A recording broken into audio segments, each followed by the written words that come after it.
Good morning. এখন বাজে সকাল ৮টা আর আমাদের কিন্তু মোটামুটি রান্না কমপ্লিট। ভাত, পনিরের তরকারি আলু দিয়ে হয়ে গেছে, আর হচ্ছে উচ্ছে আলু দিয়ে একটা শুক্তো।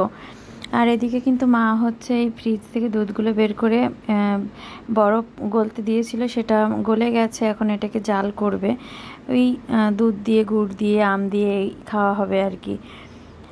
আর তারপরে সকালে অ্যাজ ইউজুয়াল তো ব্যস্ততা থাকে, বাচ্চাদের নিয়ে রান্না বান্না, মানে বাচ্চাদের স্কুল এটা সেটা করতে করতে আমি তো ব্যস্ত। দিকে বাচ্চাদের জন্য আমি রেডি করেছি নুডলস, আর এই যে একটু গুড় দিয়ে রুটি বানিয়ে দিয়েছি। এটা দিয়েই বাচ্চারা সকালে নাস্তা করে নেবে।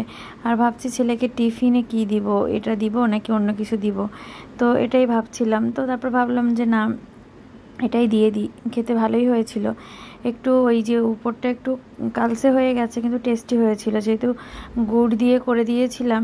তো ব্যাপারটা বেশ মজাই ছিল।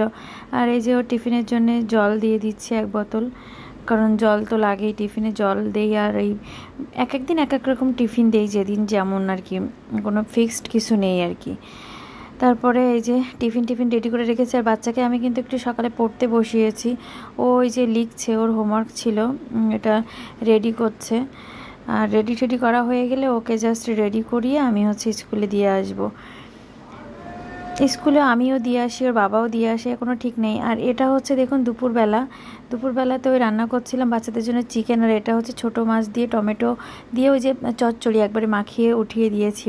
আর এদিকটা কিন্তু মাছের মাথা দিয়ে বেগুন আলু, ওই যে একটু কলা দিয়ে বড়ি দিয়ে কিন্তু শুক্তো হয়ে গেছে। আর এদিকে একটুখানি ভাতও ফ্রিজে ছিল, এই জন্য এটাকে আমি গরম করে নিয়েছি। সকালের এই যে পনিরের তরকারি, শুক্তো, আর এটা মনে হয় যে গুড়টা দুধ দিয়ে যে খাওয়ার জন্য রেখেছিল, এই সব কিছুই মোটামুটি আছে।